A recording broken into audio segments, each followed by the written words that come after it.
Hi friends, welcome back to my channel tech with Prem in Kannada. Friends, ರಾಜ್ಯದ ಪ್ರಾಥಮಿಕ ಶಾಲೆಗಳಲ್ಲಿ 1ನೇ ತರಗತಿಗೆ ದಾಖಲಾಗುವ ಮಕ್ಕಳ ವಯೋಮಿತಿಗೆ ಸಂಬಂಧಿಸಿದಂತೆ ಕರ್ನಾಟಕ ಸರ್ಕಾರವು ಮಹತ್ವದ ನಿರ್ಧಾರ ಕೈಗೊಂಡಿದ್ದು 2026-27ನೇ ಶೈಕ್ಷಣಿಕ ಸಾಲಿಗೆ ಅನ್ವಯವಾಗುವಂತೆ ವಯೋಮಿತಿಯಲ್ಲಿ 60 ದಿನಗಳ ರಿಯಾಯಿತಿ ನೀಡಿ ಅಧಿಕೃತ ಆದೇಶವನ್ನು ಸರ್ಕಾರದಿಂದ ಹೊರಡಿಸಲಾಗಿದ್ದು, ಇದರ ಬಗೆಗಿನ ಸಂಪೂರ್ಣವಾದ ಮಾಹಿತಿಯನ್ನು ನಾನು ಈ ವಿಡಿಯೋದಲ್ಲಿ ನಿಮಗೆ ತಿಳಿಸ್ಕೊಡ್ತೇನೆ.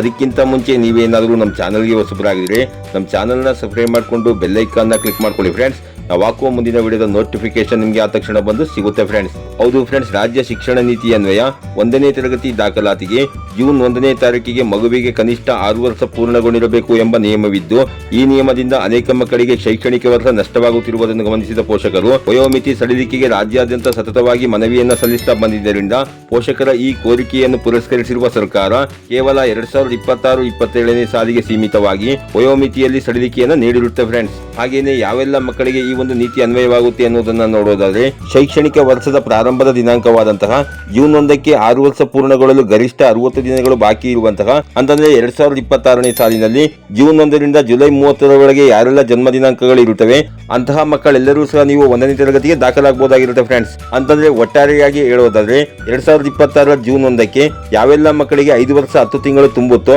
ಅಂತಹ ಮಕ್ಕಳೆಲ್ಲರೂ ಸಹ ನೀವು 1ನೇ ತರಗತಿಗೆ ದಾಖಲಾತಿಯನ್ನ ಮಾಡ್ಕೊಬಹುದಾಗಿರುತ್ತೆ ಫ್ರೆಂಡ್ಸ್. ಇದಾಗಿತ್ತು ಇವತ್ತಿನ ಮಾಹಿತಿ. ಈ ಮಾಹಿತಿ ನಿಮಗೆ ಉಪಯುಕ್ತ ಅನಿಸಿದ್ರೆ ವಿಡಿಯೋಗೆ ಒಂದು ಲೈಕ್ ಮಾಡಿ, ಕಮೆಂಟ್ ಮಾಡಿ, ಶೇರ್ ಮಾಡಿ. ಹಾಗೆ ನಮ್ಮ ಚಾನಲ್ಗೆ ಹೊಸಬರಾಗಿದ್ರೆ ನಮ್ಮ ಚಾನಲ್ನ ಸಬ್ಸ್ಕ್ರೈಬ್ ಮಾಡಿಕೊಂಡು ಬೆಲ್ ಐಕಾನ್ನ ಕ್ಲಿಕ್ ಮಾಡ್ಕೊಳ್ಳಿ ಫ್ರೆಂಡ್ಸ್. ನಾವು ಹಾಕುವ ಮುಂದಿನ ವಿಡಿಯೋದ ನೋಟಿಫಿಕೇಶನ್ ನಿಮಗೆ ಆ ತಕ್ಷಣ ಬಂದು ಸಿಗುತ್ತೆ ಫ್ರೆಂಡ್ಸ್.